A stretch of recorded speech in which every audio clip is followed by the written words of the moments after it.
It's time for Security Now. Steve Gibson is here. Such a big security week. He's just going to talk about security news. Everything from the big Adobe breach to the idea that viruses could leap through the air. And a couple of engineers at Google respond to NSA spying allegations with a profanity-laced post. It's all coming up next on Security Now. Netcasts you love. From people you trust.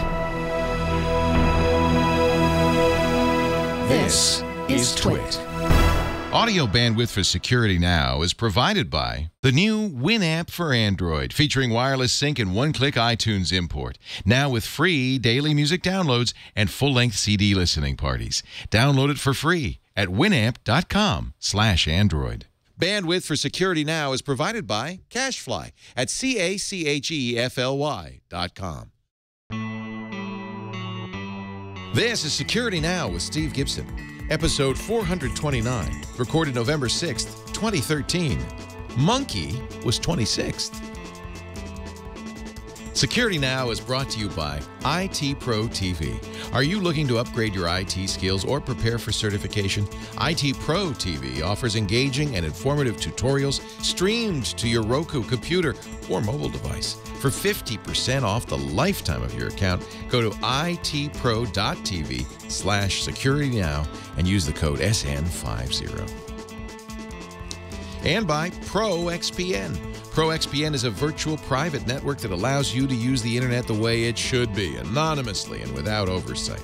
For 20% off your new account, go to proxpn.com and use the code SN20. It's time for Security Now, the show that protects you, your privacy, and your loved ones online. And it does all that thanks to this man right here, the explainer-in-chief, Mr. Stephen Tiberius Gibson. He is the guy. You keep saying that, it's going to work its way into the Wikipedia page. That's my goal. That's what's going to happen. Hey, Yeah. if Moxie Marlinspike can be named Moxie Marlinspike, you can be Steve Tiberius Gibson. And we take him very seriously because yes. he knows what he's talking about. He is, in fact, going to be the subject of one of your screeds today. We have a lot of tech news, so much so that we maybe won't get to questions. Is that right? Yeah, there's so much happened this week, and really fun, interesting stuff that lots. I mean, I was busy tweeting things, so my Twitter feed is full of links that people may want to check. And I was actually tweeting a bunch this morning as I was finding things that I wanted to talk about. And this, I was my plan was originally that this would be another Q&A because we'd been skipping so many Q&As just because there was too much happening. We weren't able to get to them. So I thought, let's do a little makeup Q&A. But too much happened again. So it got pushed off. That's all right. We'll get to questions. And that's I someday. couldn't decide whether to call this Monkey was 26th or 256 bits is the new black. So we've got Boy, those are both intriguing. Yeah, titles. We've got a new zero-day Windows Office vulnerability. We've got an update on the TrueCrypt auditing project. Ladar Levinson wants to raise money. Viruses are leaving the network and leaping across the room. We've got I really want to know your take on that one, by the an way. escalation of the crypto locker battle, a major new update to LastPass, sync news from BitTorrent, Google versus the NSA, my reactions to the iPad Air, Ender's Game, and my discovery of the best iPhone case after trying 50 of them. Wow. Yeah. Wow. And, maybe we'll have time for a sponsorship or two. I'm not really sure, though. You better get one in right now, Leo. Otherwise, there's not going to be any hope. By the way, it has made it to your Wikipedia page. You are now Steve Tiberius Maury Gibson. It's not how you spell Tiberius, kids. But other than that... Boy, those editors are fast. It's IUS. Squirrel has a Wikipedia page, by the way. SQRL? Well, of course it does. I would expect that, yeah. I'd absolutely expect that. Our show today, we'll get to all of that and more in just a bit, but our show today brought to you by our friends at... That was a summary, by the way. I know, you did a nice job. I thought this is a new feature of the show. There's so much in it. It's like a Victorian novel. In the old days of Victorian novels, they loved lists. Remember? You would have, at the beginning of a Victorian novel, a chapter, and it would say, a chapter heading would say something like, in which our hero discusses you know, or it takes on the champion boxer and it goes on and on and on. The Victorians love that stuff. I worry about sometimes science fiction books where you open up the book back when you could open up a book. Actually, ebooks do it too. And they show you a fabulously detailed map of the universe. Yeah. With all kinds of little points noted. And you're thinking, okay, wait, will there be a test on this? Do I have to memorize this? What am I supposed to do with this map? Memorize the universe. It shows random places that the author made up. It's like, okay, I know anybody who listens to this show is a computer genius and a wizard, or certainly an aspiring computer genius and security expert. And this is a show where you learn so much. But, you know, if you want a job in IT, sometimes you need that little piece of paper. They call it it's not a diploma. It's called a certificate. There are a number of certificates that are very, very valuable. The MCSA certificates for Microsoft Certified System, what is it, System Administrator? Probably. There's the CCSE, the Cisco certs, the A+, the CompTIA.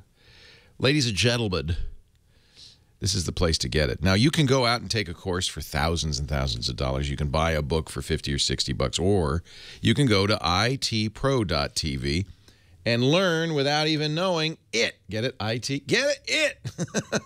IT Pro TV is unabashedly built in admiration of what we're doing here out of Tech TV. Their set looks just like the screensavers. It's beautiful. They do a lot of the things we do here. These guys have over 10 years of experience in e-learning. I guess, you know, they claim that they saw my NAB talk and they said, we should be doing this. They use the cameras, the mics, the lighting, even the TriCaster that we use to do really great. I am so impressed. Instruction. They have a Roku channel, so it makes it very easy to learn on your big screen TV. But, of course, you can also watch on an iPad, a tablet, a computer.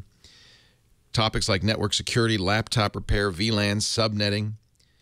The episode library is organized by exam objective, so you can totally study, you know, target those areas you need help with. They're also on live much of the day, which is just like us, which is really fun. And when you're on the live show, you can get into the chat and ask questions. They're totally interactive. Does this not look like the screensavers? These guys. In all cases, correct if I'm wrong, Don. In all cases, though, it goes top to bottom. So I going down the list. You know, as far as matching rules, let's say like MAC filtering, right? So MAC address comes in. It's like, okay, do you match this one or this one? Or you can see what they're talking about. You get the idea. Engaging stories, they share their experiences, makes it easy to remember the content, and you're just going to enjoy this. Even if you're already studying with a book or enrolled in a certification program or a technical degree program, this is a great supplement. Learn at your own pace in an enjoyable way. I love the giant computer fans behind them. I just think that's so cool. This is great. This is really great. If I were logged in, we could chat with them, ask interactive questions. Now, there's a lot of stuff on the site. You can actually watch live as I am now. For free. They are live right now. They like to be live during Security Now, I think. But if you go to itpro.tv/securitynow, itpro.tv/securitynow, we can give you 50% off for the lifetime of your account, which I think is really spectacular. You're going to have the run of the place in all these areas. And for an amazing price. Normally $57 a month, $570 a year, which is still very affordable. You can use our offer code SN50, and you will get it down to $28.50 a month. Wow. Or if you want to subscribe for a year and get all of those certs, I bet in a year you could get most of them. SN50. SN50 is the offer code. We thank IT Pro TV for their support of Security Now. They were in the studio a little while ago, and it was really great to meet them. And I just feel like they're doing something really, really exciting. itpro.tv/security now. Good job, guys. Really, really neat stuff. Stephen Tiberius, I didn't know your middle name was Maury. Yeah, my dad was Maurice, and he never liked that. He just, I don't, you know, and in fact, I remember him telling me once that when he was choosing his name for me, when I was in the process of being born, he wanted to deliberately choose a name that I would be proud of, that I would like. I like Steve. I think it's, it's like, Steve's Mark a great name. Is it Paul Steven? Steven, yes. Not PH. Not PH. Yeah. So I could call you Stephen Maury Gibson, and you'd feel like you were in deep trouble. At the AI lab at Stanford, where I spent a couple of years, we used our initials as our logins, and so they were calling me Smog. Oh, I love it. I don't really want to be Smog. I hope they spelled it come over not here, S-M-O-G, but in the true geek fashion, S-M-A-U-G. No. No. You know just why? SFG. Smog is the dragon that hoards all that gold in the Hobbit that they go out and steal from. Yeah, that's a real pissed off dragon at the moment. Yes. Where we left him, he was not happy. Not happy, and I've seen the trailers for this Christmas. I'm very excited. I have too, and it looks good. like he's getting more annoyed. So I'm going to call you S-M-A-U-G. Or Smog. Love it. Okay, I'm getting myself in more trouble here. All right, let's get to the matter at hand. There's lots to talk about. Tons. So first off, standard business. Microsoft issued a report a couple days ago that they had this sort of an emergency out-of-band report. They don't have a patch for this yet, but they were alerting people who subscribe to their various security lists that they have found targeted attacks using a deliberately malformed TIFF image file. You remember TIFF, tagged image file format. Still quite widely used by Photoshop users and others. Yep. It was an early format, and it has the value of being lossless if it's got compression at all, lossless compression. Yep. So it's good quality. Okay, the good news is the latest version of Office, this affects Windows Office users. The latest version of Office, Office 2013, is not affected anywhere. But Office 2003 and 2007, which is not the next most recent, because that would be Office 2010, but 03 and 07 are affected across all platforms. All versions of Windows have this TIFF image file format problem. Office 2010 only has the problem on XP and Server 2003. So specifically not Windows 7 or 8 or Server 2008. I don't know who would be using Office on a server platform, but, you never know. So the exploit bypasses Microsoft's exploitation mitigations, specifically DEP that we've talked about, data execution prevention. So which is where you mark regions of memory as being executable or not. So for example, the stack would typically not have execution prevention. Well, this avoids that problem. And also address space layout randomization, ASLR, where code jumps to known locations to pick up little bits of existing code and is able to knit together its devious needs that way. And this bypasses those protections too. So it's a problem. Microsoft has a quick fix. I created one of my little bit.ly shortcuts called NoTIFF. So bit.ly/NoTIFF, N-O-T-I-F-F, all lowercase. That'll quickly take you to Microsoft's page where all that they've done essentially is turns out they've added a line in the registry to disable the TIFF codec. So it kills rendering of TIFF files. It also kills your ability to look at TIFFs. Well, but I don't know that that's going to really annoy anybody because, as you said, it's been around for a long time. No, it's still widely used. Absolutely.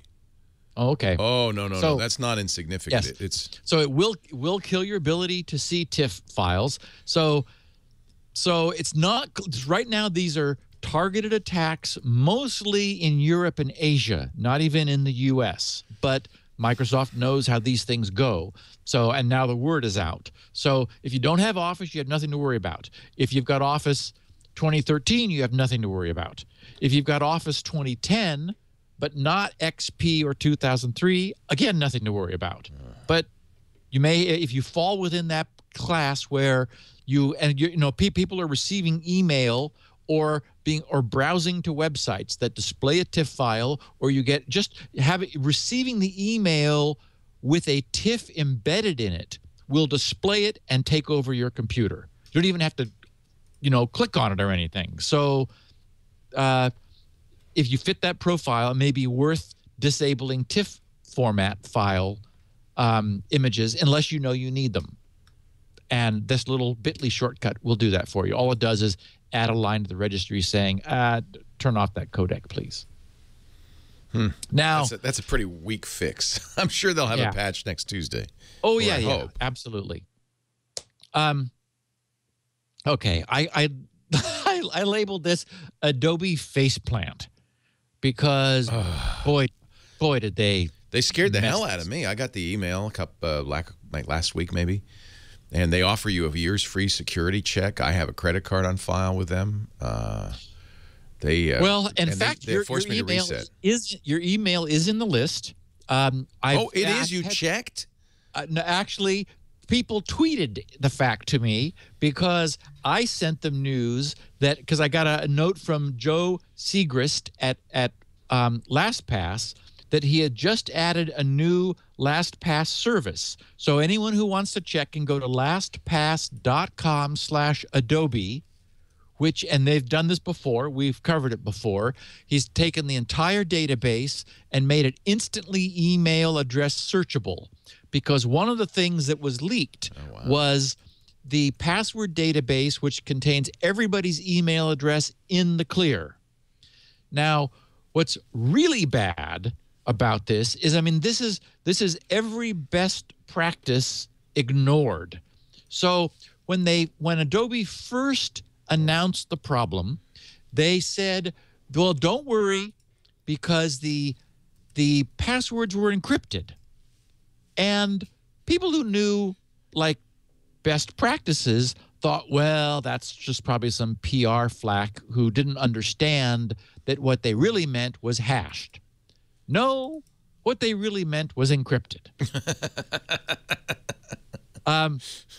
We're guessing based on the evidence because the block length of the encryption is 64 bits. And so we're thinking, okay, well, maybe that's a DES. That is the encryption that DES uses with a key length of 56 bits. But it's probably triple DES because that's readily available. And secure, and the other is not. Yeah. And you use DES 3 times, so you process to take 64 bits in and process it, get 64 bits out. Yeah. Then you send it in again to another round of DES, but with the next 56 bits worth of the key. And then you do it a third time with the final 56 bits worth of key. So you end up with a long enough key length and pretty good encryption.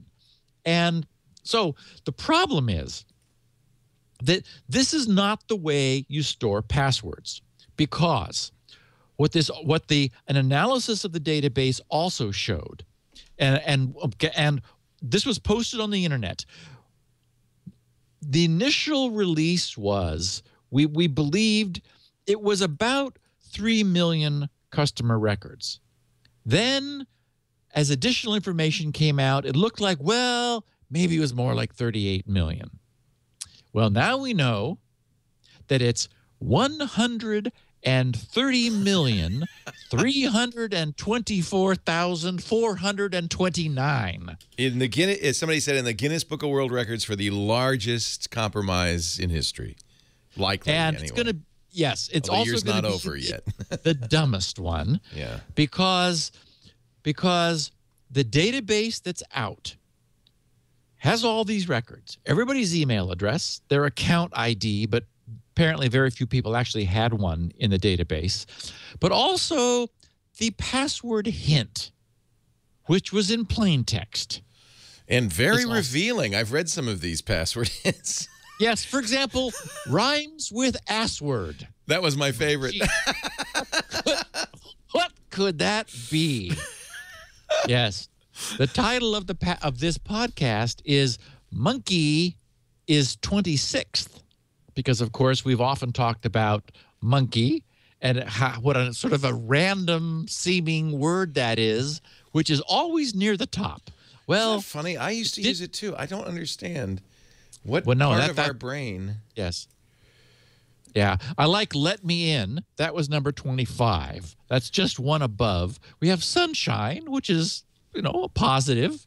Sophos has a really great on their naked security page analysis. Yes, and I have I tweeted a link to the Sophos page saying it was absolutely the best write-up that I have seen. Now, number one on the Adobe hit parade, used by 1,911,938 individual people creating a password for themselves on Adobe's website.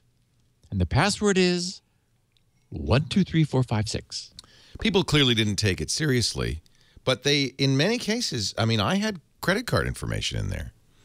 Well, no, that's the other problem is their credit card information was also encrypted, and the worry is it was encrypted the same way. Right. Now, see, here's the problem is if they had used a salted hash where the salt is a so-called initialization vector, you can show the salt. You just want to, in fact, you need to have the salt available because you add that to the user's password, then you hash it. Then you get out something that's of fixed length, that is the length of the hash. And if the salt doesn't have to be secret. It just has to be a nonce, a so-called, a number used once. It just has to be a pseudo-random value that you mix in. Because what that does is it makes everybody's hash different, which is what you want. Because if that's not done, then everybody who has the same password gets the same hash. And as we know, there are rainbow tables that are basically big lookup tables where they've put in all these passwords once, done the hash, found the output, which makes it very easy to essentially reverse the hash. Well, Adobe didn't do that. Adobe used a block encryption in the worst possible way. They used what's called it's ECB mode. We've talked about encryption modes where if you have a really good cipher like Rheindahl, which was chosen as the AES, the encryption standard, where everyone is encouraged to unify around because we know it's really good. The idea is that every time you put the same thing in under the same key, you get the same thing out. So that's good, except that that's like the simplest, dumbest way to do encryption. Because if different people's passwords, for example, just began with the same stuff, then you're going to get the same thing out. So with and it's called electronic code book, ECB, because it's like a code book. Same pattern in, same data out. Same pattern in, same data out. That's why we know exactly how many people used 1, 2, 3, 4, 5, 6, because there are 1.9 million instances of EQ7 FIP T7I/Q. That's what happens when you put 1, 2, 3, 4, 5, 6 through this symmetric cipher. You get that out. Now, we don't know what the key is yet, which does that. And that's what probably people are working on right now, because that will then reveal everyone's credit card number. And they would probably like to have that. So the problem is there is a key which you put this in and you get the same thing out. All Adobe had to do was once again use an initialization vector so that they would mix that in, and then every single instance would be different. But they didn't. They simply from what we've seen, they simply put the first 8 bytes of the password into DES and encrypted it, and out came a different 8 bytes. Then, without any dependence, that's the other thing you want to do with a symmetric cipher, is you chain. That's why CBC, cipher block chaining, is what you want to do. You want to take the output and then XOR it with the next one's input. That way, that you end up with a reversible sequence. That is, it's possible to decrypt that, but that means that every successive block is dependent upon the one that came before. And the first block is dependent upon the initialization vector. So that's the proper way of doing encryption with a symmetric cipher. And Adobe didn't. They just, used probably triple DES and said, this is good enough. I mean, and of course, our listeners are always freaked out when they say, I forgot my password, and Adobe says, oh, here it is. The fact that they can give it back to you, and they ought to be really embarrassed if they say, oh, here it's 1, 2, 3, 4, 5, 6. Yeah, no kidding. Are very good that it is. So anyway, this is, from now is anyone worried or like confused about the problems we've had with Flash and PDF documents over the years? I mean, this is the security that the company that produced, Acrobat Reader and Flash, which has caused so much grief for us all, this is their security practices. It would be prudent for everybody to change their Adobe password, but if you had a long, strong password, is there cause for concern? If it were something that came out of LastPass, for example. Yes, or that's what mine is, yeah. Yes, or something like, I have a password generator at grc.com that lots of people use, which is just absolutely high-quality pseudo-random noise. Then no one else will have used it, right? And you're okay. See, here's the problem.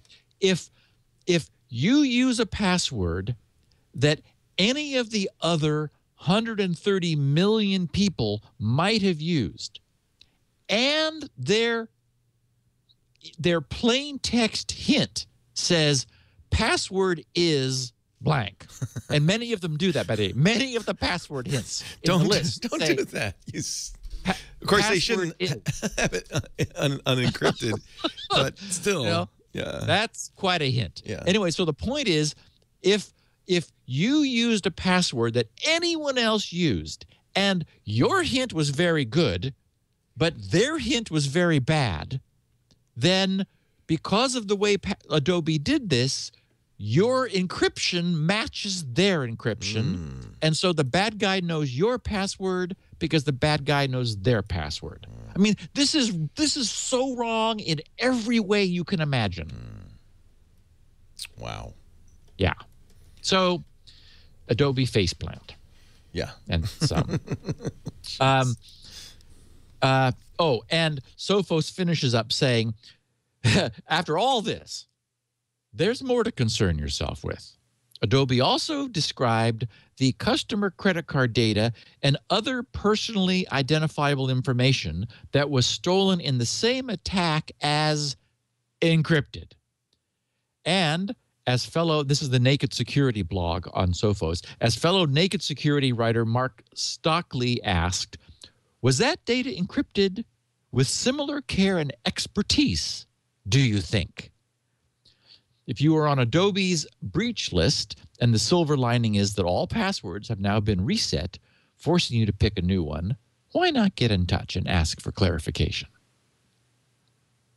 So, and I did mention that LastPass.com has now a /Adobe page where you can check to see if your password was among those. And the ever wonderful xkcd.com. Oh, I loved their cartoon on this. Yeah, yeah, really good. Not to be outdone. It's number 1286.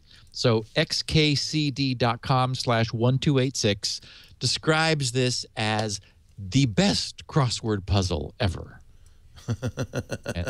They did a great. It is. It's that's kind of a good. Because if you have the idea is you have the hint and you have the, I guess, do you have the length of the password? Can you deduce that from the, no. What happens is if it's, apparently there's a null termination character, as C stores strings as 7 characters plus a 0. So if the password is 7 or fewer, it fits within 1 block of encryption, and so it's the first length. If it's 8 characters of actual password, the null 0 in the end forces it out of the first block, so it requires 2 blocks in order to encrypt it. So that's where you see the 2 things, right? The first one and the second one. And if you thought you were doing a good job by using a really long password, Leo, I'm tempted to wonder. I mean, there's a password here. Number 14, 61,453 people chose 1234. So there was no minimum length, apparently, or if there was, it was 4. I'm wondering if a password of 1 would have been accepted. Nobody chose 1 that I could see, or at least not many, because I'm only looking at the list of the top 100. I wouldn't be surprised if it's there somewhere, because Adobe certainly wasn't enforcing any minimum, because 1, 2, 3, 4 was completely acceptable. Yeah. Oh, unbelievable. Unbelievable. Unbelievable. FDSA, where is that? FD. Oh, that's the first. That's ADSF backwards. Is FDSA. Oh, clever. Oh, we got chocolate. We have of course FY, the expansion of that, ever present. You wouldn't want to miss the opportunity for that. Yeah. I wonder if they take Michael, 2 letters. I could just do FU. That would save me some typing. 27,415 people chose Michael as their password, which is not up there with Monkey, but it's up. It's close. No, we have. You know why it's a good password? Because it's not my name; it's my kid's name. No one would guess that. Oh, yeah, good. Yes. Yeah. Soccer. Yeah. My sport. No one would guess that.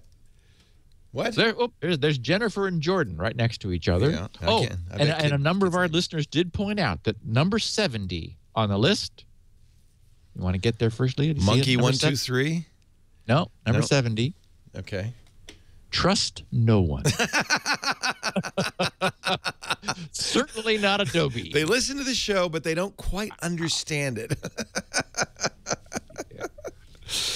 Oh, peacock. Well, I love it. Speaking of not understanding something, there is some reason to wonder whether a security researcher by the name of Dragos, I love his last name. Yeah, Ruyu.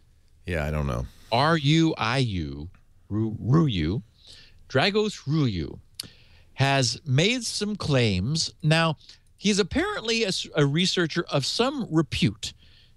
So what he wrote was not just ignored. No. But because of the outrageousness, it was the single most tweeted thing that I received all week. Oh, yeah. Because what he was claiming was that for 3 years, he's been battling some insidious BIOS-based malware virus thing, which has been jumping from one system to the other. And it was even jumping onto laptops with no network connection, no wire, no Wi-Fi, yet it was leaping across the room. And so it wasn't until he disconnected the microphone and speaker on this laptop that he believed then that finally the computer was cut off, which led him to the conclusion, which is what upset everyone this last week, that this was an airborne audible networking virus using ultrasound. So our friend Dan Gooden at Ars Technica did a nice job. He said, as Ars reported last week, Dragos Ruyu said, the malware first took hold of a MacBook Air of his 3 years ago. Boy, I have one. I'm glad I don't live near him. Or within earshot, anyway. Within earshot, yes. And has since infected his laboratory computers running Windows, Linux, and BSD. Yeah. So it's a multi-purpose piece of we malware. should mention Dragos he's the creator of CanSec West. He does the Pwn2Own hacking competition. This guy's well known in the community. He's not some guy. He's not a crank, Yeah. which is why people took him seriously. Yeah. And then Dan says, even more intriguing are his claims.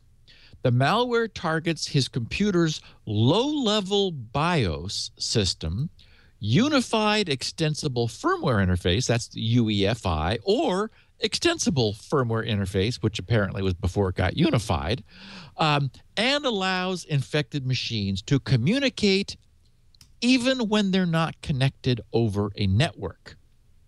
Now, finally, after a week of turmoil that this caused, our other good friend, Tavis Ormandy, we've spoken of Tavis often, a Google security researcher, posted a note to Dragos. He said, Dragos, what you smoking?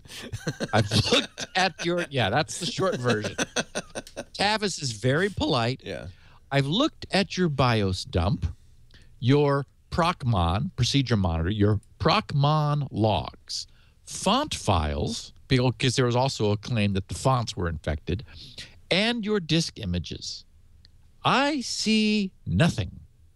Just like, it wasn't Colonel Klink. It was, I know nothing was... I know nothing. I know nothing. I know nothing. Sergeant somebody. Sergeant Schultz. Sergeant Schultz, yes. I see nothing, says Tavis, to suggest there is anything suspicious here. These are either all entirely consistent, and by the way, this was the evidence that Dragos made available to other security researchers to prove his claim. Yeah. These are either all entirely consistent with what I would expect to see, or have very simple explanations that do not require a sophisticated attacker. My guess is it's just a combination of stress and healthy paranoia. This is the ever polite Tavis. Yeah. Causing you to connect unrelated events. Then a little bit later in his note, he said, regarding the Procmon logs, this is still Tavis, regarding the Procmon logs, one is noisy and the other is much quieter. But the noise is mostly consistent with just general usage. I can see you were working on some documents, browsing Facebook, installing some sysinternals tools, and so on. Nothing suspicious there. Hopefully, you trust my opinion on font exploitation. I've published on the topic multiple times, was nominated for a Pony Award for some of my research, and have been credited in lots of Microsoft advisories on the topic. The behavior you described is not consistent with font exploitation, and the font files you published all look well-formed to me. If they're connected to any malware, it's just the regular kind and not an exploitation attempt. I get the impression you're not going to believe me. Please at least think about taking a break from this. Wow. And then he did a little smiley face. Wow. And then Dan Gooden finishes saying, as every student in an Intro to Logic course learns, the absence of proof is not proof of absence. Right. I continue to agree with other security researchers when they say it's perfectly feasible for a determined attacker to develop malware as advanced as, quote, bad BIOS, which is what this thing became known as, and unleash it wittingly or otherwise on reuse machines. At the same time, extraordinary claims require extraordinary proof. And then in the midst of all this, because, I mean, I let this sort of wash over me, and I'm thinking, okay. I mean, and Leo, I know you and I have both received really over-the-top email over the years where well-meaning end users are convinced that for 5 years they have had a specific attacker who's been after them. I email like that. And so it's like, okay, I've seen this kind of concern. But I posted on Saturday a tweet that said, or I tweeted, "Bad BIOS reality check." And I said, this somewhat cranky analysis makes a lot of sense. And this is a guy with a lot of experience with BIOSes. And so just quoting a small piece of this, he said, "Look, I'm not known for pulling punches, and I'm not about to start now. The fact is that everything I have read about bad BIOS is completely and utterly wrong, from the supposed escaping air gap to, well, everything. And I should know. I've dealt with malicious BIOS and firmware loads in the past. I've also dealt with BIOS development and modification for 2 decades. It's a very important skill to have when you regularly build systems that are well outside manufacturer recommended areas. The whole of the analysis would be laughable if people weren't actually taking it seriously and believing it because they've seen edge cases or very specific examples. And the result is that they're looking in the wrong place. First and foremost, the very idea that there is some malicious BIOS load that can escape air gapping and is portable is beyond laughable. I don't care what you think you know. BIOS code is not portable, period. Oh, sure, you can have a common source for multiple motherboards, but every single model, revision, and minor revision requires you to recompile UEFI elements in the best case. That's before you get into changes to UEFI libraries and shells. Secondly, the concept that BIOS malware could somehow escape detection is, again, beyond laughable. Look, I've been doing BIOS work for ages and then some. I can and would spot any malicious load pretty quickly, pretty much instantly, even before flashing a board. Certainly, I would have no trouble finding it from a ROM dump, period. So, yeah, anyway. I mean, there's not a lot of code in BIOS. And, of course, it's always written specifically to the machine. The point of BIOS is it's low-level. It's assembly language, I would presume, right? Code? Yeah, it is. Well, some of it's I guess it could be written. C. Yeah. It's been in Forth. Forth is often used for BIOS because it's so compact, Right. And it allows them to quickly port it. You know, it gives them some processor independence because they can write a little Forth interpreter if it doesn't already exist. They probably exist for every chip made. Yeah. You know, and then you have all this, but it is not inherently. It never needs to move. So it's not position independent code. It is position locked.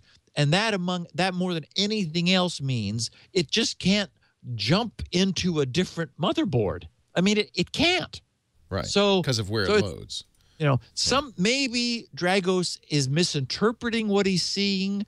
Again, as you say, he's not a loon. So how, you know, and this thing's been bothering him for 3 years. So that's the thing that bothers me. Yeah. It took 3 years. Yeah. Yeah. Yeah. Okay. As our hit parade continues, we have new customer service options offered by CryptoLocker.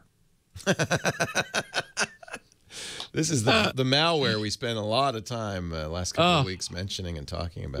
We covered it extensively last week. I saw a lot of people appreciating the fact that we explained how it works, why they did crypto right, unfortunately, and why somebody who has been gotten by this is in trouble. Well, now the AV companies are catching up, and that's sort of the bad news because, for example, Microsoft will happily remove it from your machine. Unfortunately, that may not be what you want if you're willing to pay $300. Now, I am seeing everyone's advice out there saying, oh, no, don't pay the ransom because that encourages them. Well, okay, but if you don't have a backup, I mean, it's very easy for those advice givers to give that advice. But, in the real world, if you don't have a backup and you desperately need all the things that it just encrypted, $300 doesn't sound like such a problem. Yeah. So now we've got some evidence that it may be in later incantations or incarnations, deleting volume shadow copies, because it wasn't initially. And so if you had so-called a volume shadow copy is the technical term for Microsoft's rollback technology in Windows that allows you to, go back to a previous version if something you've done has hurt your machine. So that was the advice. Of course, any advice that appears on the internet, these guys are also seeing. And so that's why long-term I'm very concerned that this is going to be difficult for us to deal with. However, if the worst happens and you eradicate the registry key, which apparently is the key for your being able to decrypt your stuff, and or if you remove the whole virus, you have been able to download it again. It's something called, it's ridiculous, it's 0883.exe or something that has been available, so you could reinfect your machine in order to then go through the decryption process to get your files back. So the problem is 3 days might pass. And then, as we know, you have a 72-hour window, in which case, after that, you're hosed. But we now have the new high-priced service being offered through the Tor Hidden Services system. So this is a service hidden by the Tor network, and we've talked about how Tor Hidden Services work, where for 10 Bitcoins at the current going price, whatever that happens to be, currently a Bitcoin is about $210. So 10 of these... $260 just went up. Ooh, boy. Is that a record high? Or not record, but it's very... I'm liking my 50 Bitcoin. Yeah, baby. Yeah. So yes, now we're at $2,600. You would have to pay them to get your files back. The good news is there's no time limit on this. So if you are in a position where this is your only recourse, you have no backup, the stuff you need is worth whatever the current price is for 10 Bitcoins, as Leo said, currently $2,600, you can go to this Tor Hidden Service and you give it one of your encrypted files. Apparently, the encryptor puts a header on the encrypted file that allows to perform a search for your public key. It puts it's a 1024-bit header is what I saw. So that would allow it to find your public key. Then it says, found it. So we can decrypt your files. Download the handy-dandy decryptor from this link and pay us 10 Bitcoins. They then wait for the Bitcoin network to verify the transaction. They say from 10 to 15 confirmations out in the network, and then they will provide you with the matching private key in order to perform your decryption. Oh, and if the 3 days have not expired, that is, if you want to use the service within the 72 hours, because you did something, came along and removed this before you were able to pay them, then in an update on Monday, they made a change such that within the first 72 hours, you only have to pay the 2 Bitcoin price, which now would be what, 512 or no? 520. You said it was 260. Yeah, $520. It's kind of amazing. So that's certainly better. So you can use the service within 3 days and pay the reduced price, or if you wait past 72 hours, then you're going to have to pay $2,600 at the current. At least they price. save it, because sometimes you're out of town And you don't get to see it, and I think that's just fabulous. Yeah. Yeah. So for frequent travelers, we have a new service. Now, in an interesting sort of related post, it turns out that users of the OpenDNS umbrella service are safe from this. Because when you think about it, this is all based on DNS. Yeah. It turns out, well, and I'll just quote from their blog. They said the umbrella service said first, a quick recap of how OpenDNS provides protection against CryptoLocker.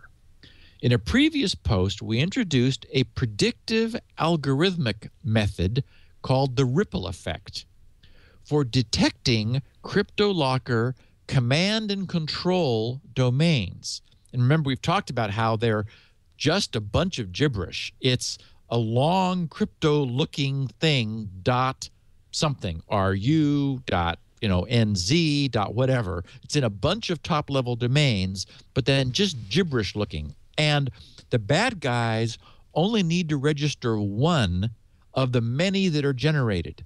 And the CryptoLocker infection on the user's machine uses the current date in order to generate a large list of candidate domains.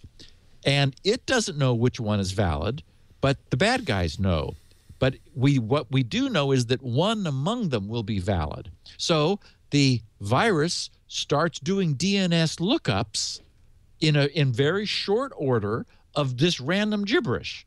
Oh, and these are 12 through 15 characters long. So when you think about it, a smart DNS server could see your computer beginning to do this and say, whoa, hold on. Awesome. And it does. Now, that's their umbrella service. What is their? It's a business security. So you have to, yes, that's a paid service. It's not for. Yes. Because I use OpenDNS, of course, but and unfortunately, it's not available to OpenDNS users, and it's not cheap. Umbrella is designed to protect you against malware and botnets, so this is good. Yeah. So it says the method uses the fact that the malware contacts a set of randomly generated domains to fetch an asymmetric crypto key before it starts encrypting the data files on the victim system. So this blocks it after infection, but prior to encryption, which is perfect. And it says the ripple effect method relies on the co-occurring pattern of the domain requests made consecutively by the malware within a short time window. And then they said a number of users of our free DNS service were infected with the malware, meaning that OpenDNS itself doesn't provide this protection. But OpenDNS customers using Umbrella are protected against losing their valuable data to CryptoLocker because we successfully cut off the outbound communication initiated by the malware for retrieving the encryption key. That is, if the client can't reach the command and control server, it can't get the key. OpenDNS customers are spared the data loss and gain time to remove the malware before it can cause damage. If you're an Umbrella user, you can check for evidence of CryptoLocker in the dashboard, which is their UI to the client, the user side of this. On the security activity report, filter by security category botnet. There is a very good chance if you were infected by CryptoLocker, you will see a long list of botnet domains displaying the following patterns: 12, 13, 14, or 15 character random characters, top-level domains rotating among .info, .com, .ru, .biz, and .co.uk. And then frequent requests made in very short intervals to about 1,000 unique domains following the above string patterns. So 1,000. Now, I wouldn't, if I were them, crow too much because it would be easy to modify CryptoLocker slightly to bypass this, right? Somebody in the chat room said, yeah, just encrypt with a weak encryption and then send the key out. Or, I mean, Good point. You could do a good point. You could easily generate locally your own symmetric key. So you use local entropy on the machine to generate a very strong symmetric key. Hold that while you're waiting to share it with Command Central and encrypt all the files using that. Right. So yes, you could absolutely do that. So don't make too big a deal open DNS about this. You're just attracting attention. Yeah. How much you said you started saying it was expensive. How much is the service? It's like $29 per user. So I don't know if it's $30 a user per month. Probably that makes sense. Wow, that's pricey. Maybe it's per year. Ouch. Yeah. Oh, it's per year per month. Maybe, I don't know. Yeah. Anyway, it's if you put an umbrella into Google or OpenDNS umbrella, it'll take you there, and you can see that they have a big button you click to get pricing. Yeah. And it shows you like 4 different types of plans they have. But boy, they're not cheap. Seems like something we probably should do here. $33 per user per year. That's not bad. That's not that bad. No, it's nothing. In fact. Yeah. And then $39 for the top of the line protection. Okay. I was going to say real quickly, one thing that if LastPass is listening, you might want to change in that kind of nice idea that you go into LastPass.com/Adobe to see if you've been hacked, and you enter your email. Unfortunately, LastPass then sends out an email to that address. And I've received many, many emails from LastPass as people test my address in the Adobe cracked database. So LastPass probably might want to change that. Wonder why they're doing that. That's really annoying. Well, because they want to... you are receiving this email because you have, because, hi. You're receiving this email because you lose LastPass. Not me, but somebody used LastPass to confirm your Adobe account credentials were leaked and requested that your Adobe password hint be mailed to you. Actually, maybe that's a check mark in that page. Let's just go quickly and see. Oh, but they can't. It's really annoying. Oh, email the hint. Yeah, that's a good point. The hint is there with every email but it doesn't address. It just says test. Put your email in and test my email. It doesn't say I didn't. Nobody. Stop it, LastPass. I liked you up to now. I've gotten a lot of these. I don't need more spam. Probably do have Leo with your email address being leo@leoville.com. Oh, thanks for telling everybody that. Yeah, I know, that's a secret. I guess the problem is you're receiving it from LastPass and they're whitelisted on your not anymore. Spam. I've just told Google this is spam. LastPass. Yeah. Little hint. You might not want to do that anymore. So, to wrap up our Crypto Locker update, Crypto Prevent, which is the very nice free or paid, you can pay for the auto updating version if you would like auto updates. And that would have paid off, by the way, because they've updated it now to, we were at 3.0, I think, last week. Now we're at 4.0. So additional features. The guy's continuing to hone it. My concern is that this is, it's not strong protection. It's certainly better than nothing. So, it uses Windows group policy system in order to block some of the behavior which Crypto Locker exhibits in terms of where it puts things to execute. But all it has to do is put them somewhere else. And that's why it's like, okay, it's better than nothing, but it also kind of messes things up in your system. And there has been problem with it blocking, doing a false positive block because other things are able to behave in the same way that Crypto Locker does. So it's like, okay. However, Sandboxy, our old friend Sandboxy, is effective in containing Crypto Locker. It's been verified that if you were to put your email client and your web browser in Sandboxy, if you were to Sandboxy those two things, and we did a podcast on Sandboxy. Anybody could Google Sandboxy security now. I'm sure you'll find it. Or go to grc.com/SN, and I've got a search field that I pay Google handsomely for, and put Sandboxy in, and you'll find the podcast where we explain it. What happens is, if you get a CryptoLocker infection through email or web browsing, and you have employed Sandboxy, then an encrypted copy of your files are created in the sandbox, but nothing gets out of the sandbox. So your original files are all fine, and all you do is empty the sandbox, and CryptoLocker and all of its damage it tried to do is gone. So nice. yes, so that's a solution that makes sense. I like Sandboxy because it is lightweight. The heavyweight, the industrial strength solution is a virtual machine. I've always owned VMware, so I still have that. But the free VM, the one that that Oracle offers, I can't think of what it's called. It's the one everybody uses because it's good and it's free. Oracle? Isn't it Oracle Sun?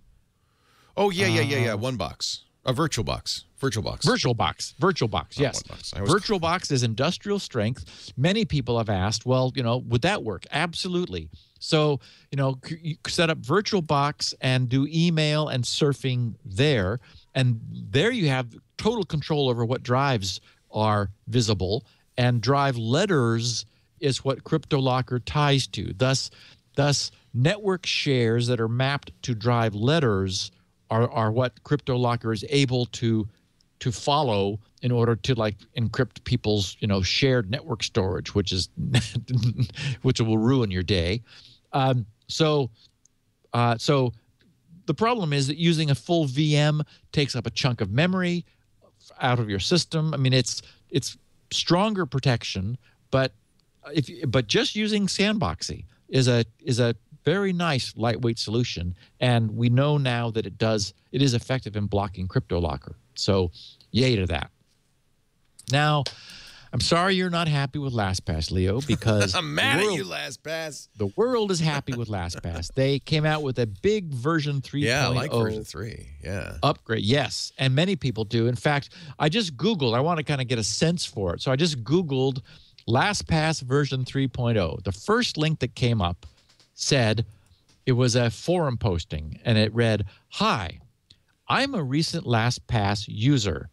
After trying several alternatives, 1Password, Loco, Dashlane, and KeePass X, I chose LastPass mostly because it offers the best feature set for a competitive price, a good trade-off of security versus flexibility, and Steve Gibson can be mighty persuasive." That must make you happy. Said, that's great. But the one thing that really put me off was the poor user interface. And we're talking about the old version. LastPass hasn't been designed. It has been programmed. Now, frankly, never bothered me. That's what turned me on to it. Yeah, never bothered me at all. Serious technology. Joe has been completely open about how it works. That's why I've been able to talk about it. I still can't talk about BitTorrent Sync because they won't tell me how it works. Right. So I was like, well, okay. It's got they're bragging about having 1 million users. It's like, okay. I mean, it's probably safe, but we can't know. We don't know until they'll share it with us. Yeah. So anyway, this guy just goes on to say, basically, he loves the change that's been made to the aesthetics. All kinds of things. The flow is better. The design is better. So this is a very nice, substantial usability and UI upgrade to LastPass, taking it to 3.0. And also there's a thing called family folders, which is a new feature that allows members of a close-knit family group to share in some fashion. I haven't looked at it closely because it's just me using LastPass. But yeah, bravo. Yeah, no, I think they've done a really nice job. It's cleaned up. It's beautiful. They probably hired a designer. Yeah, which is good. But I'm glad they did that first. The problem, for example, there was that messaging client. It wasn't Threema, although Threema just apparently added group messaging, which I haven't had a chance to look at yet. I just saw that news this morning. From my so people have sent. First of all, I made a mistake giving out my QR code because I was getting like 30 or 40 messages an hour. But then, and maybe it's because I was getting so many messages, Threema just crashed my Moto X, my Android phone, badly, forcing a reboot. And so I've removed it because I can't. Anyway, there was one, it wasn't Threema, but apparently they were like UI designers. And they and I've talked about them several times. The name will come on me. Not but Hemless, not the Hemless guy. Hemless, yes. Oh, yeah, HEML.is. Hemless. Gorgeous looking, very pretty rainbow colors. Oh, and it's got just such a nice balanced looking UI. However, they're crypto. They're saying, well, we can't tell you how it works because then maybe it could be hacked. It's like, that's a bad what? sign. Always a bad sign. Yeah. So LastPass just came out of the gate saying, look, this is what we do. And it's the reason I fell in love with it is that it's like, okay, that's correct. That's the right way to do it. You did everything right. Yeah, that's correct. Yes. Yeah. It's the only way to do it. And it's like the way the way the Squirrel project is going. Right. I have an update on that, by the way, because I scrapped the identity unlock that I had last week with one that I came up with Monday that made it much better. But we'll get to that in a second. So, bravo LastPass. BitTorrent Sync, as I mentioned, just had a big, ballyhoo news that they have 1 million users. They've also opened the developer API, but apparently you still use a closed, non-documented engine. So the developer API lets third parties now create apps on top of the BitTorrent Sync protocol, which is closed and which we know nothing about.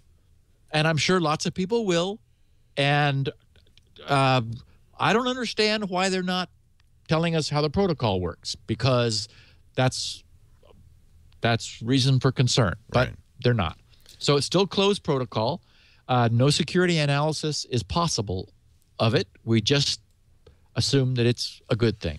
So, and 1 million people are apparently doing that now. It's free and it's out of alpha, and download it and go. We're going to get to the TrueCrypt Audit in just a second. Also, how Google engineers respond to the NSA spying with a yes, profanity. They use one of those passwords, the FU password we were talking about. And an update on SQRL on Squirrel. Lots more to come in just a bit with Steve Gibson. But first, a word from our sponsor, the great folks at ProXPN. You've heard Steve talk, I'm sure, before about open VPNs, the best way to protect yourself when you're on an open Wi-Fi access network, or you're in somewhere where people could snoop on your traffic. And actually, that's pretty much everywhere if your internet service provider has the inclination. That's why open VPNs are great, because they create an encrypted tunnel between you and the outside world, so that the people at the coffee shop can't sign in as your name on Facebook, and they can't get your email password, so your internet service provider can't monitor what you're doing. I like that. It really turns the internet into the thing it ought to be, which is anonymous and unsupervised. ProXPN is a very nice, very good implementation of OpenVPN. Steve Gibson approved. If you visit them at proxpn.com, one of the things you'll like is that they are not based in the United States. In fact, that gives you some advantage, because you can get servers all over the world.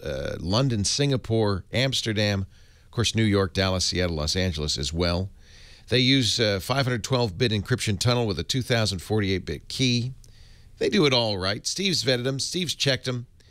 And you can try them right now. Of course, they've always had free accounts. The Pro account, a little more sophisticated, gives you a little bit more control and is a lot faster. And you can get that for a very affordable price. Normally $10 a month, $75 when you buy it a year at a time. We have a special offer. If you use the code SN20, you get 20% off for the lifetime. Not the first month, not the first year, the lifetime of your account. That means ProXPN is less than $5 a month when you get the yearly plan. And, of course, if you're not satisfied, cancel easily anytime within 7 days for a full refund. They do support PPTP, but you're, of course, best off using OpenVPN. And now, with their Android and iOS software, you can use OpenVPN on the mobile platforms as well, which is fabulous. They've got apps for iOS and Android, available in the app stores there. You can bypass geographic restrictions, means you can be surfing the web really, in effect, from London or Singapore or Amsterdam, anywhere in the world. They have software for Windows and Mac offering advanced controls. That means you can select the programs and ports you want to anonymously route through their servers. And I just think their world-class customer support makes them a great choice for your VPN protection. It's proxpn.com/twit to learn more. proxpn.com/twit. Or use the offer code, or I should say, and use the offer code SN20, and you'll get 20% off for the lifetime of your account. The basic account is free, but they have a premium account too, which I recommend. But if you want to just try the basic account for a while and just see how it works, you can check it out. proxpn.com/twit. Leo Laporte with Steve Gibson. Yes? I was going to say, password lists are just fascinating. Oh, you're reading that Sophos list? Yeah. It's just wonderful. Yeah. I did tweet, for anyone who's interested, a link to the nice list of passwords. It's just wonderful. I don't know what it is about it. It's sort of like you get to sort of reverse engineer what people are thinking. Like there's 1Q, 2W, 3E, 4R, which of course comes right off the keyboard, and you have to think, ooh, nobody is going to come up with that one. And 22,000 people did 1Q, 2W, 3E, 4R. Yeah. That's a good one. Yeah, it's just sort of, we got Hannah and Ginger. Yeah. And again, I'm sure that's not their name, because that would be too easy. It's their kids' names or their dogs' names. In fact, some of the clues are my dog's name. I love the hints. The hints are as much fun, frankly, as the passwords. Oh, God, yeah. Oh, that's wonderful. Okay, so the good news is a piece of software that we here on the podcast love. Yes. TrueCrypt. Uh-huh. Has easily made its audit money goal. Oh, that's such good news. And I'm annoyed that they're over on Indiegogo, because I don't have an account there, but I'm going to have to set one up just so I can pay them the money and get the T-shirt, because I need the TrueCrypt T-shirt. Then you get stickers and all kinds of other stuff.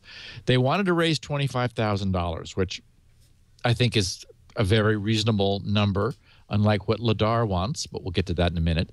$25,000 to do the audit, and they're at $35,264 last I looked a few hours ago. Yeah. So an additional $10,000 over their goals. And of course, this is Matthew Green, a world-renowned cryptographer, who said, he doesn't work for TrueCrypt, we should mention. Right? So what? He does not work for TrueCrypt. This is an independent audit. Or does Matthew? Oh, absolutely. Yeah. No, completely. This isn't. No, he's with University of something, I think in Chicago, maybe. Right. I don't remember exactly where. But, yeah, this is absolutely independent. The goal is that they're going to take the source, and they're going to verify that they get binary identical builds by having lots of separate people create it. So the idea will be, we can get a reproducible binary image from the source, and then they're going to do a complete, careful read. Really crypto smart people reading this line by line. Was everything done right? Is there anything wrong in here? Anything hinky? Anything that doesn't look like, we understand why it's there. And, it'll just give us all a neat, warm fuzzy, and then we'll lock that down, and that will be the source for TrueCrypt. And we'll, I think it'll tremendously increase its value. I use it now because it's sure better than NoCrypt. But it'll be nice to know that there is nothing, that crept in. One of the things we've learned, unfortunately, from Snowden is there has been an infinite budget and infinite will to get everywhere possible in security. it certainly is not beyond the pale to imagine that the NSA may have had some influence. So we just need to know that that isn't there. Speaking of the NSA, yesterday, Google engineer Mike Hearn weighed in on Google and the NSA. He, in his Google Plus posting, quoted another colleague in the security team, Brandon Downey. And he said, recently Brandon Downey, a colleague of mine on the Google security team, said, after the usual disclaimers about being personal opinions and not speaking for the firm which I he said, which I repeat here, and I can't say what Brandon said, but, you know, F these guys, meaning the NSA. I mean, this gives us a window. They were pissed. Yes, the reason this is interesting to me is this really gives us a window into Google's feelings about this. Yeah.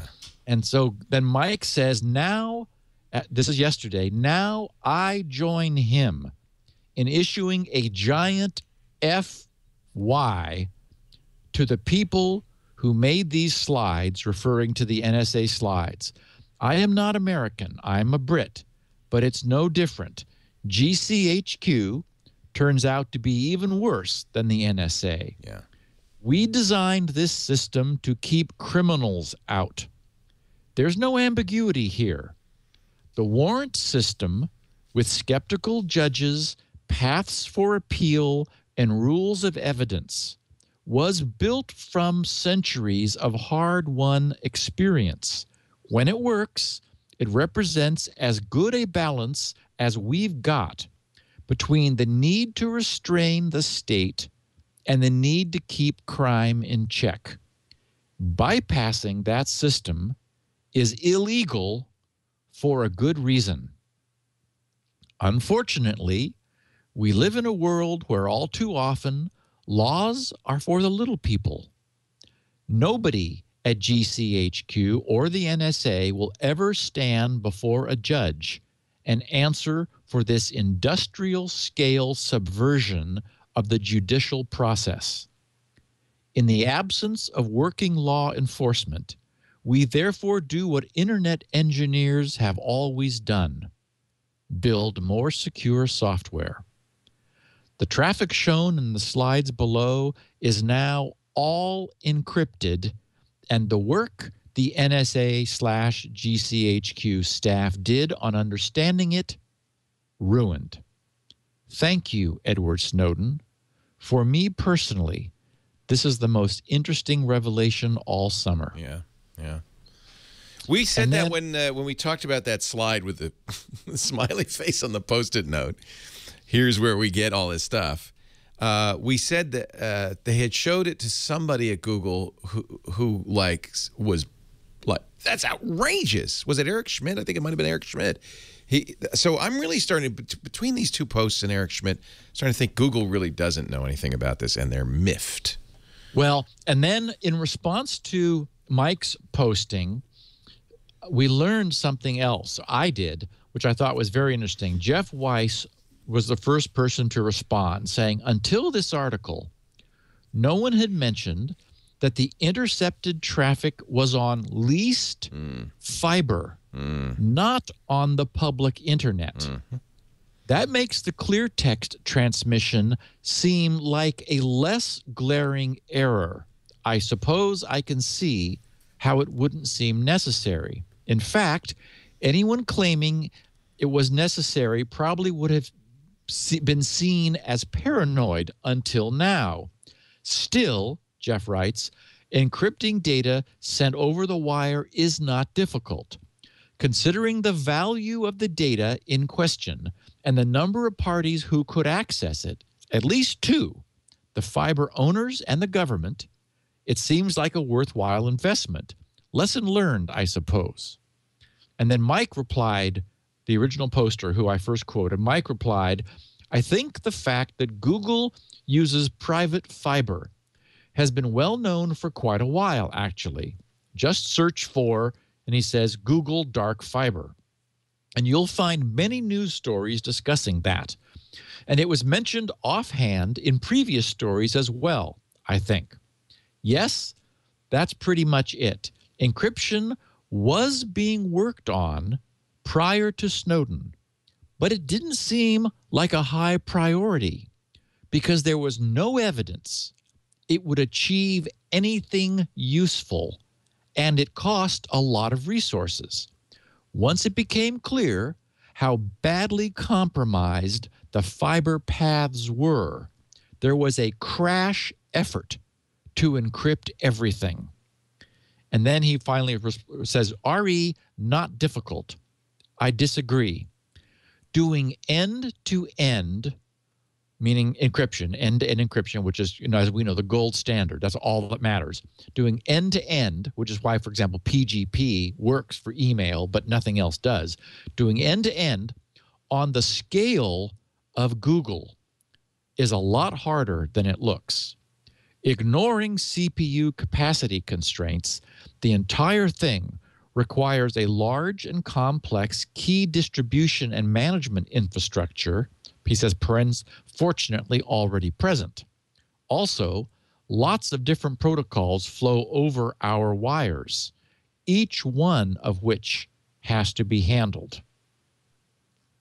So there was a lot here that I thought was interesting. As you said, Leo, we get a look finally into Google's authentic feelings about this, and the fact that they were buying, essentially leasing their own fiber. So this was not going out on routers across the internet. This was we've talked about how the internet is packet switched, and the brilliance of it was that you could just send little packets off into sort of nowhere, and they would, with an address, just carrying a destination address, and they would get there. Sort of like, writing an address on an envelope and dropping it into any mailbox, and it finds its way to its destination. That's how the internet works. Whereas before that, we used to have dial-up lines where, you and your modem called CompuServe and their modem, and your phone was tied up and no one could call you. That you got a busy signal if you tried while you were using CompuServe or the Source or AOL in the old days. So these are like that. This is Google purchasing dedicated, their own. They have all of the bandwidth of this optical connection where they blink lights in one end and it blinks out the other, essentially, between their data centers. So they had every reason to believe this was absolutely private. The government tapped that. Mm. And that's why they tapped it, of course, because it's likely unencrypted. And it is now. Well, Leo, because it was there. Yeah. They tapped it because it was there. And I wanted to wrap this segment up by just saying, in the NSA's defense, we got what we asked for. That is, it really was the case that in the U.S. at least, Congress said, protect us from anything like 9/11 again at any cost, get full information, do whatever you need to do. So now the good news is, as a consequence of Snowden's revelation and all of the backlash, we understand what we unleashed. And so now that it looks like there will be some dialing back of that. It's like, oh, now we know what happens if we say do anything you want and you have as much money as you need. Well, I mean, that's what the people in the crypto palace want, is carte blanche. And we gave it to them, and they tapped everything. So now it's like, whoa, okay. Except maybe not Angela's phone anymore, because that really annoyed her. Angela Merkel, Chancellor of Germany. Yeah, I don't know. Maybe they stopped, or maybe they just made it a little bit more secretive. I don't know. I know. So anyway, this has been good. Oh yeah. Again, this is anybody who thinks that what Edward Snowden did is somehow unpatriotic I think is missing the point. And that was our first reaction upon hearing it. Yeah. And you know, the first moment this came out, I watched that video that was made of him in the hotel room, and I thought, okay, this guy knows what he's talking about. Boy, the more we see, the more. My only complaint is that it seems that they're dribbling it out with an aim to maximizing profit. As opposed to, I think it maximizes that, but also attention. It maximizes attention. So yes, I think this is brilliant because if it was just a big blob that they dropped, it would be overwhelming. Yeah. Yes, this is like oh God, you know, you wake up on a Monday morning and the NSA has to be thinking, what now? You know, what?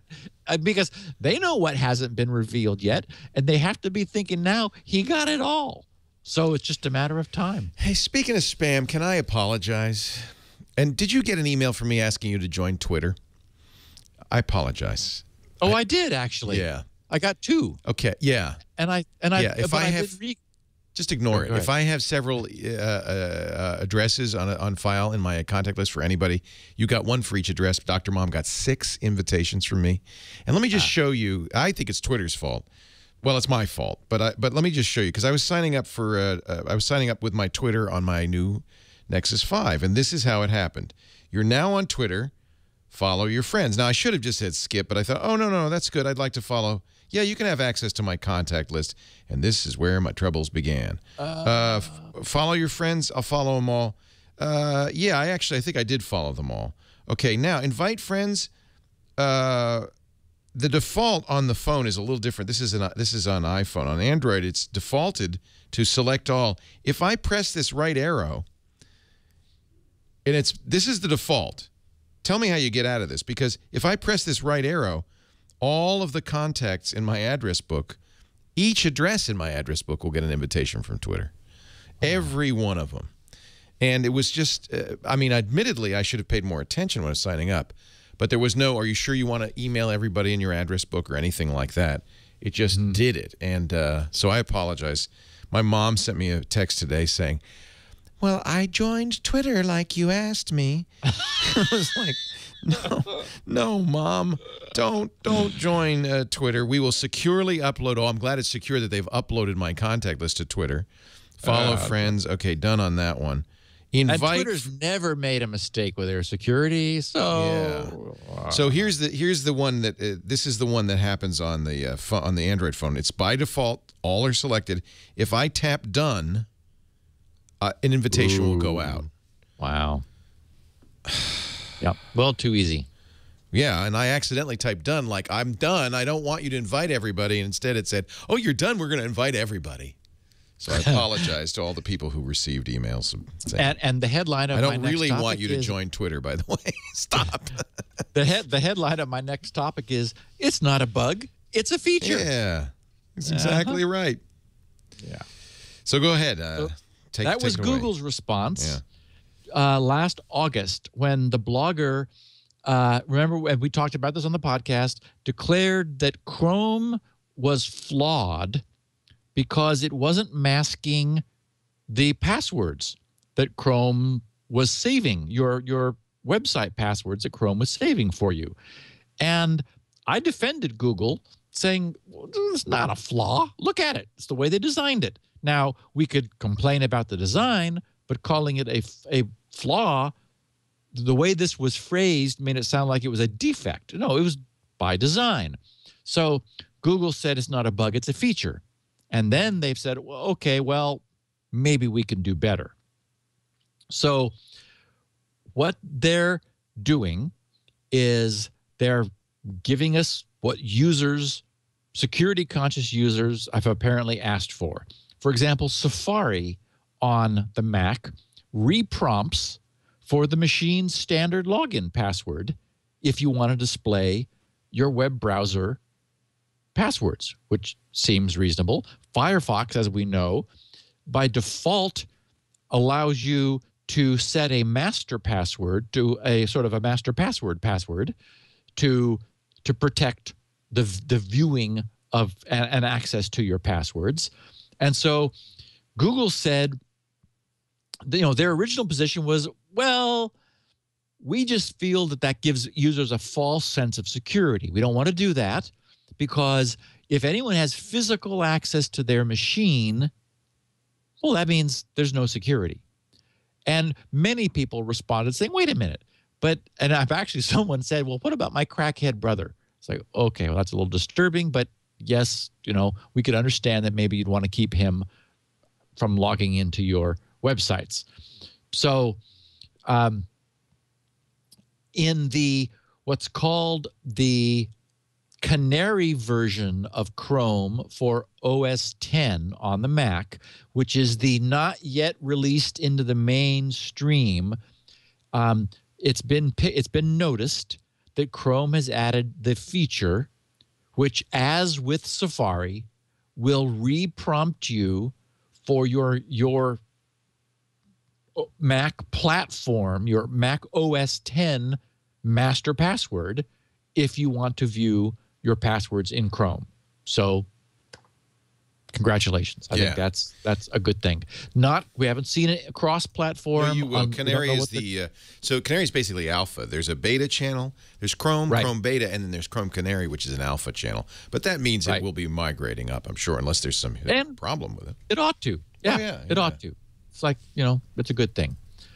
Many people asked about a new app that appeared in the iTunes store just yesterday called Knock. Yeah, I thought this was interesting. Yeah. And so I spent enough time with it to familiarize myself with it, look at the security model, and then I tweeted, yep, they did everything right. So here's what the deal is. It's from some guys from Square, so they understand security and UI and things. And so they said, okay, how can we improve the user login experience? Their first version had an automatic login to your Mac OS when you approached your machine with your phone in your pocket. And that was a little unnerving to users. They said, it just sort of has a mind of its own. And what if I'm just sitting down at Starbucks with a fresh cup of coffee? I don't want to unlock my laptop right now. Well, it just unlocked for me. So back off. And they've been playing with this with about 100 testers, I guess, for like 6 months. And so they said, okay, how about if you have to go knock-knock on your phone? They take advantage of the inertial sensor in the phone and make knocking twice on the phone in your pocket be the key to unlocking your laptop. So be very careful, because it's not free, that you have the required compatible equipment. You need, basically what this is it takes advantage of the Bluetooth 4, or the so-called LE, the low energy version of Bluetooth. That has a, excuse me, reduced range, which is fine for unlocking your Mac. Also a reduced bandwidth and data rate. It also, though, has a reduced latency, whereas regular Bluetooth takes about about a tenth of a second to negotiate. This negotiates in 6 milliseconds.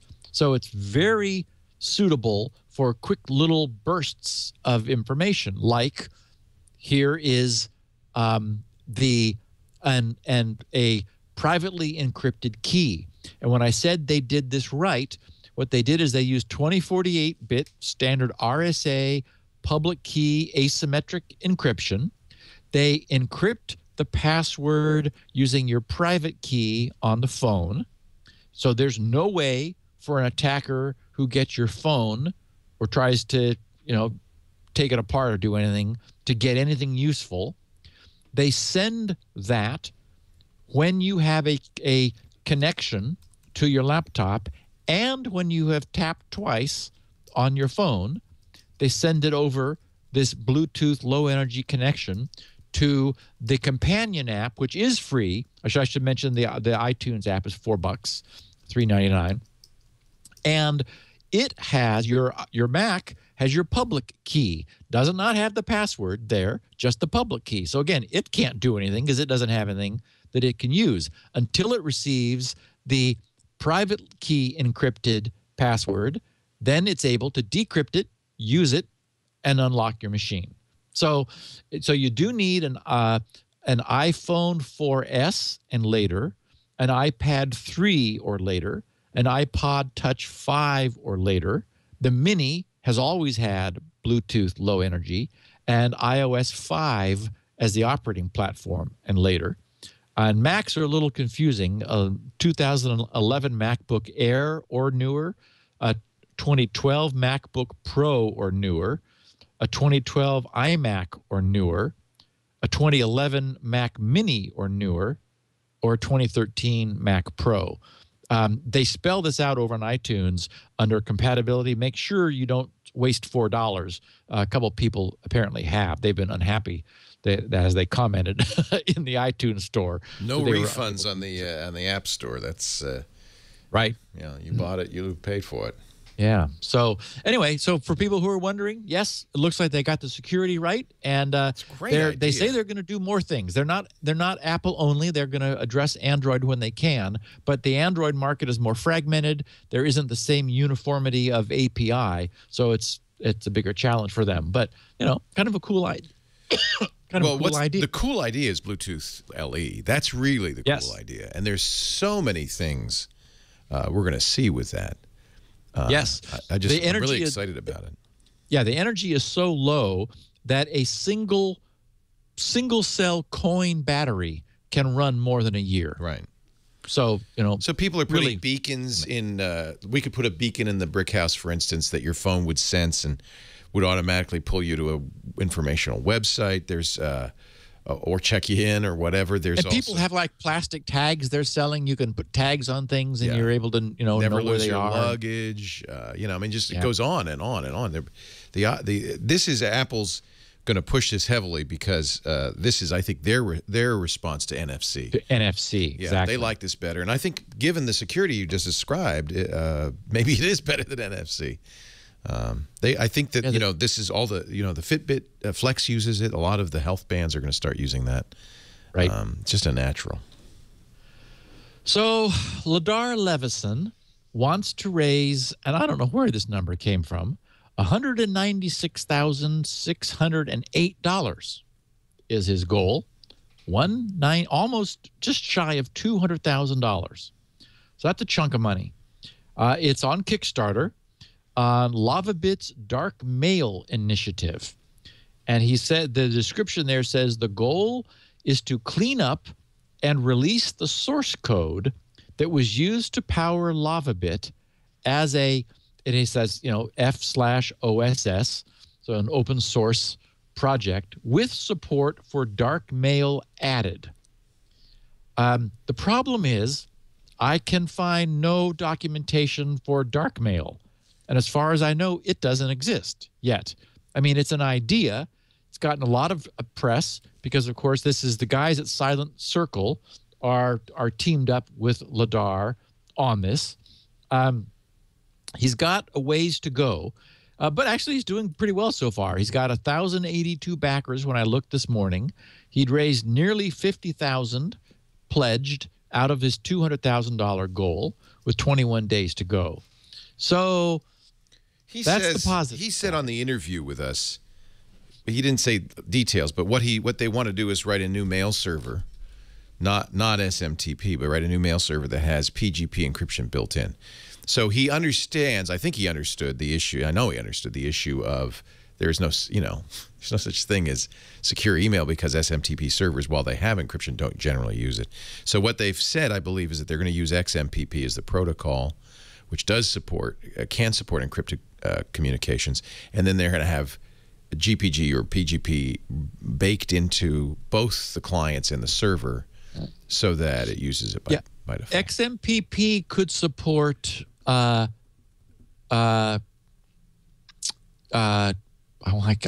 saying OTP, but that's not what I mean. Perfect forward secrecy?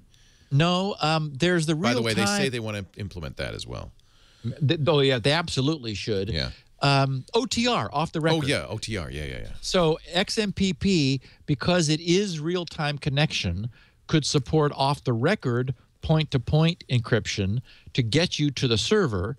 And then at that point, you could use PGP there. But then, of course, you've got to trust the server. Well, I think I would hope they don't want to do that. Yeah, I want to trust the client. I want to trust no one. Yeah, exactly. Well, is that what Mailpile is? Are you going to talk about Mailpile? Not this week, but Moxie Marlinspike, who, really does know his security, did a posting where he was rather disappointed with this plan. He didn't feature the idea that they were going to go a lot further, but he was responding to the idea of raising all this money to clean up the source code of something which never was secure. I mean, Moxie was assuming that Ladar was only going to do what LavaBit did, and so I created a bit.ly link called LavaNot, bit.ly/LAVANOT, all lowercase, if anyone's curious, because Moxie did do a nice job of breaking down why I was never impressed with LavaBit. When I went to look, as soon as we heard that Edward Snowden had been using LavaBit, I ran over and looked and was like, okay, well, this is nothing. Right. You told me that. I subscribed for a year and you said, well, sorry, Leo, but your money was wasted. Yeah. But, I used to use Hushmail in the day, which was Phil Zimmerman, PGP guy's PGP webmail. Same thing, right? Same problem. Well, I think. I don't know. I mean, if, Moxie made a basically, the point is, well, go ahead. Yeah, Moxie made a point of saying that webmail cannot be secure, and that's not true. I mean, with today's browsers, you really can have very good web browser-based client-side security that encrypts everything on its way to the server. Now, the problem is the infrastructure. Email itself resists encryption at every stage because, for example, it's inherently a store and forward system. Right. You don't you don't have a real-time point-to-point connection where, for example, you could use secure key negotiation to negotiate an ephemeral key on the fly, and then you both use that to exchange things. All that technology exists, but the problem is email bounces from one server to the next, sort of going towards its destination. Excuse me, got a little bit of a tickle in my throat here toward the end of our podcast. And so it's difficult. Wow. It's difficult to encrypt, and it's resisting encryption. Right. That's the point. And that's why they want to write a replacement for SMTP that would, by default, in fact, require point-to-point encryption. SMTP can do it, but very rarely do people do that. Yeah, and I don't know. I remember with Hushmail, they were clear about that. They said if you mail something from Hushmail to somebody else, all bets are off. But if you email somebody within the Hushmail system, you're okay. So that was a good way to do it, I think. And that was that absolutely makes sense. Yeah. And that was my problem with LavaSoft is the moment LavaBit, the moment the email leaves and is connecting to another server, well, it's decrypted. And the NSA says, thank you very much. And this was, of course, the same thing with them sitting outside of Google when they were able to do that. As long as something stayed at Google. I remember we were talking about how Petraeus was clever. He used a folder in Gmail to exchange information with his illicit lover. His girlfriend. But that makes sense, and that would work had he not then given his keys to his password to somebody. Yeah. But if you don't, but that would work, right? That system would work. Yes. Oh, yeah. And that's what I'm wondering if Ladar, remember Ladar, what Ladar told us on the interview on Triangulations a couple of weeks back, and you should listen to it. No, I'm not talking to you, Steve, but everybody else should listen to it. What he said was that the feds wanted the SSL keys, just as you had surmised, which meant that then all the mail in the would be readable. They'd be able to look at it in the clear. all the time. And I presume that would also include mail stored in a drafts folder. Yeah, his mail at rest was encrypted. And Moxie explains this. When email came in, the system looked up the user's, the system only had the user's public key. So it used the public key to irrevocably encrypt or irreversibly encrypt the email, which then was stored on the server. They then did not have the ability to decrypt it. The problem is when the user logged in with their plain text password to LADAR's server, it then used that to decrypt the user's private key, which it then used to decrypt the stored email and sent it to them in the clear. So it really did nothing.